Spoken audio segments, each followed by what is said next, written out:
আজকের গল্প গোপালের বউ যখন পেতনি। তাহলে শুনতে থাকো। হাউ মাউ কাউ, মাছের গন্ধ পাও। মাছের গন্ধ আসছে কোথা দিয়ে? ওই তো একটা বউ আসছে। বাবা হাতে কত মাছ, কতদিন তাজা মাছ খাই না, আজকে ছাড়বো না। গোপাল প্রতিদিনের মতো বেশ ভালো মাছ কিনে দিয়ে রাজসভায় চলে গেছে।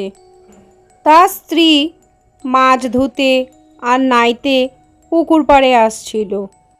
পেতনি গোপালের বউকে পুকুর ঘাটে আসতে দেখে মানুষের রূপ নিয়ে দাঁড়িয়ে দাঁড়িয়ে কাঁদতে থাকে। ভর দুপুর বেলা, সেদিন ছিল শনিবার। কতদিন কিছু খাই না, পেটে খিদায় জ্বলছে। আমায় যদি কেউ দুটো খেতে দিত। এই ভদ্র মহিলা ভর দুপুরবেলা ঘাটে এসে অমন কাঁদছে কেন, দেখি একবার জিজ্ঞেস করে। ও মেয়ে, তুমি কাঁদছো কেন? তোমার কি হয়েছে? এমন ভাবে দুপুরবেলা পুকুর ঘাটে এসে কাঁদছো যে বড়? দিদি, আমার বড় খিদে পেয়েছে।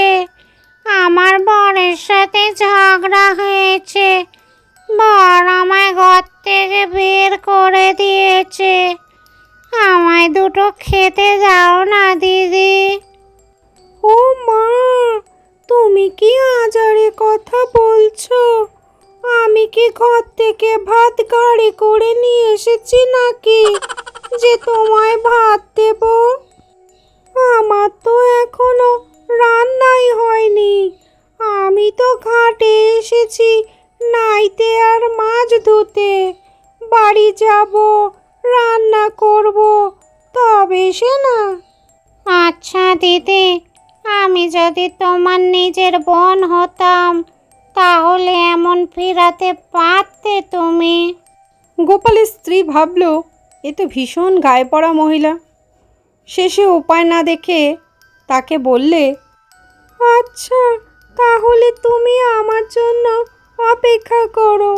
আমি ধুয়ে নিয়ে তারপরে তোমাকে আমার সাথে করে বাড়ি নিয়ে যাব, কেমন?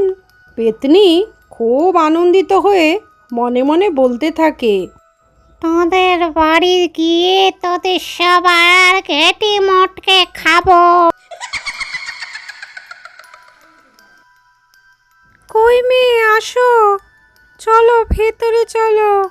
এই হলো আমার বাড়ি, বুঝেছো? আসো, আমি ভেতরে গেলুম। ও মা, কি সুন্দর বাড়ি! একদিন আমারও এমন বাড়ি ছিল। এই বাড়ি আমি দখল করবই। এরকম ভাবতে ভাবতে পেতনিটা ঘরের ভেতরে প্রবেশ করলো। গোপালের স্ত্রী রেদে বেড়ে ওই পেতনিকে খাওয়ার জন্য ডাকতে থাকে। ও মেয়ে, কোথায় তুমি? এসে তাড়াতাড়ি খেয়ে নাও, আমার কর্তা আসার সময় হয়ে গেছে। আচ্ছা, তুমি খেতে থাকো, আমি ততক্ষণ পুকুর ঘাটে গিয়ে বাসনগুলো ধুয়ে নিয়ে আসি, কেমন? এই বলে গোপালের স্ত্রী পুকুর ঘাটে গেল বাসন ধুতে। ঠিক সেই মুহূর্তে পেতনির অবস্থা। ও মা, মাছের তরকারিটা কি টেস্ট হয়েছে! কি ভালো খেতে! আমাকে এইটুকু দিয়ে চলে গেল, আমি তো সব খেয়ে নেব। গোপালের স্ত্রী গোপালের খাবার গুছিয়ে রেখে যথারীতি পুকুর পাড়ে গেছে বাসন ধুতে। ঠিক সেই মুহূর্তে পেতনিটা গোপালের সমস্ত খাবার শেষ করে দিয়েছে। গিন্নি, কোথায় গেলে?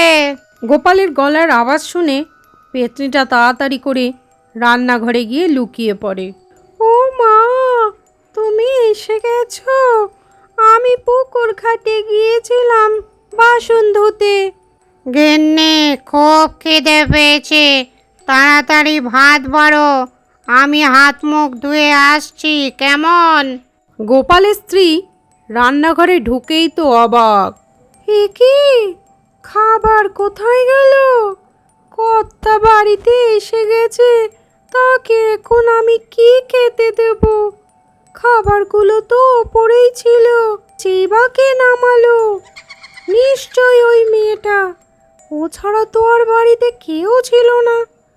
যাই, ওকেই জিজ্ঞাসা করি। ও আচ্ছা, তুমি এখানেই আছো? এখানে কি করছো তুমি? আর এই খাবারগুলোই বা কে শেষ করলো? কত মাছ ছিল, সব নিশ্চয়ই তুমি খেয়েছো। হ্যাঁ, আমি খেয়েছি, বেশ করেছি। গোপালের স্ত্রী রেগে মেগে পেতনির কালে একটা কষিয়ে চড় মারে। সেই রাগেতে পেতনি গোপালের স্ত্রীর শরীরে প্রবেশ করে যায়। বলে, ও গিন্নি, ভাত কি দেবে? খুব খিদে পেয়েছে। গোপালের স্ত্রীর শরীরে পেতনি প্রবেশ করেছে, তাই গোপালের স্ত্রী আর স্ত্রী রইল না। ওগো, তুমি বসো, আমি এক্ষুনি আসছি। একি, শুধু ভাত কেন? মাছ কোথায়?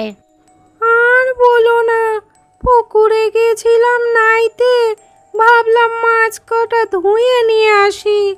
মাছ পাড়ে রেখে নাইছিলাম, ঠিক সেই সময় একটা বিড়াল এসে সব মাছ খেয়ে নিল। আমার কি দোষ বলো? গোপাল মনে মনে ভাবতে থাকে। গিন্নির যে কি হলো, এমন তো কোনোদিন হয়নি।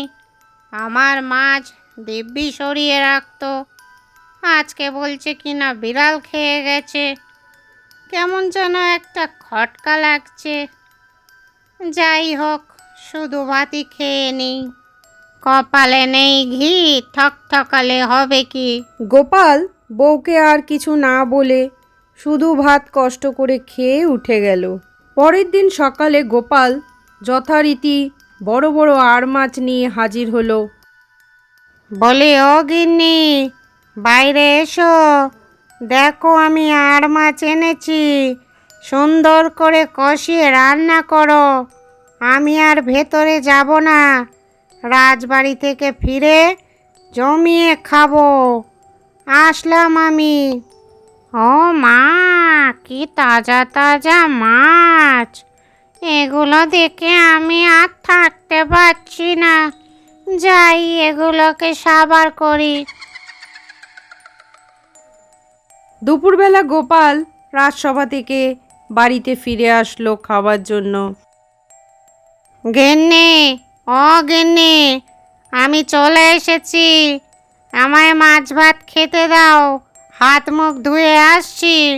এদিকে গোপালের বউ তো আর বউ নেই, সে তো হয়ে গেছে পেতনি।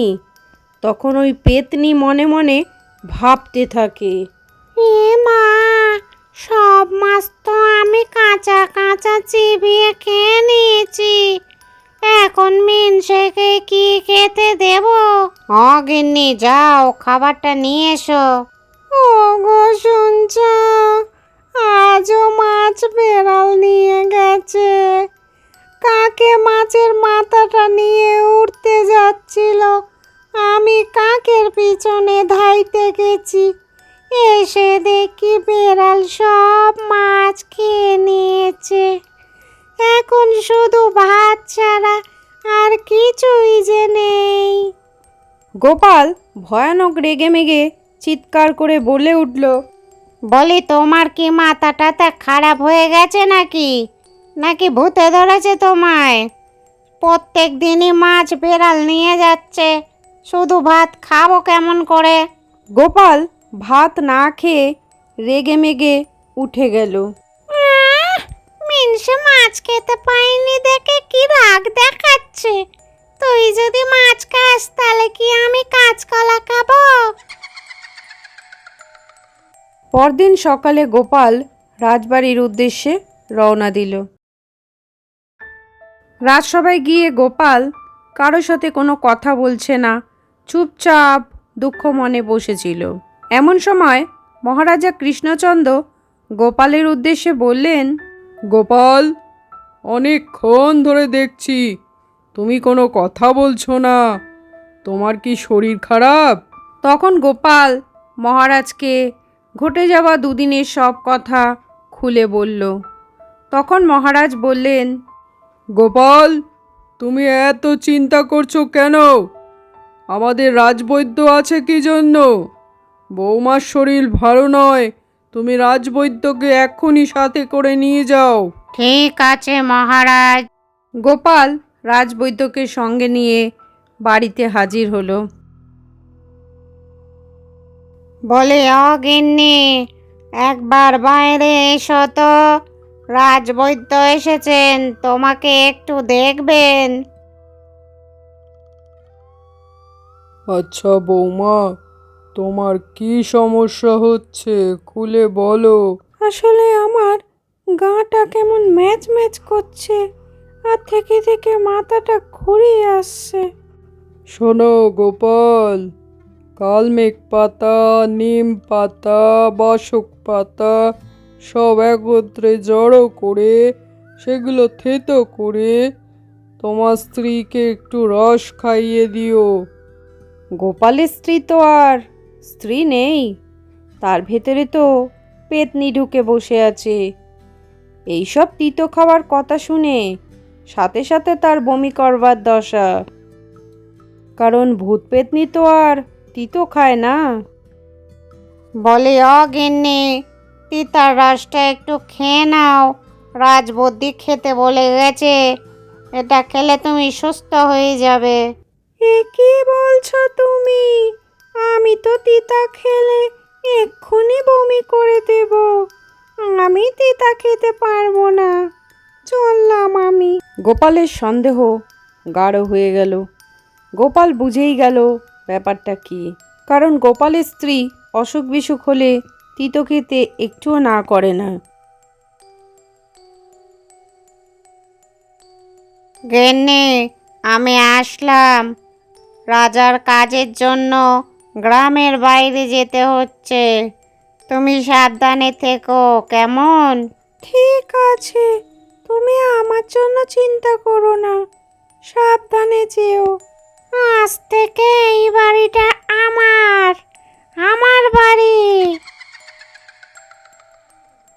গোপাল নেই, আর এই আনন্দে পেতনি ঘরের চালে বসে কাঁচা কাঁচা মাছ খাচ্ছে। হঠাৎ দূর থেকে দেখতে পেল কিছু লোক বাড়ির দিকে এগিয়ে আসছে।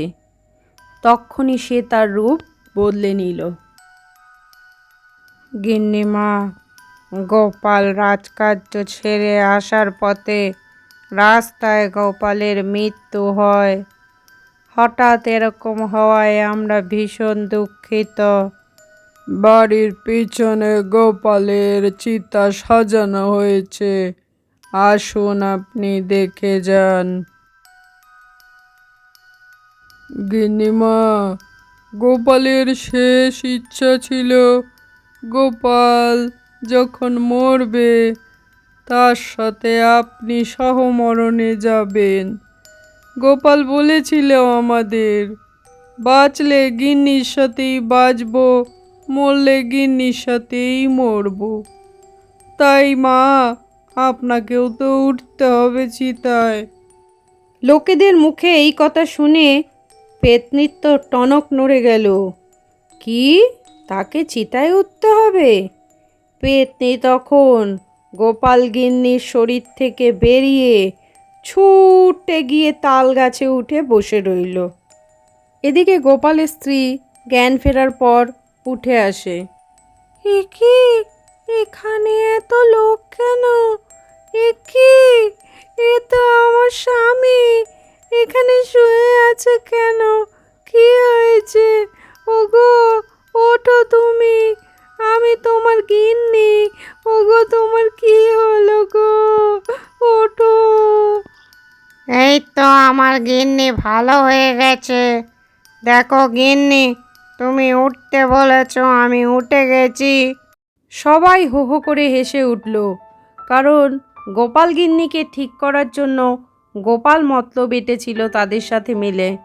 তাই গোপালের গিন্নি সুস্থ হয়ে গেছে দেখে সবাই আনন্দিত হলো। চলো গিন্নি, ঘরে ফিরে যাই।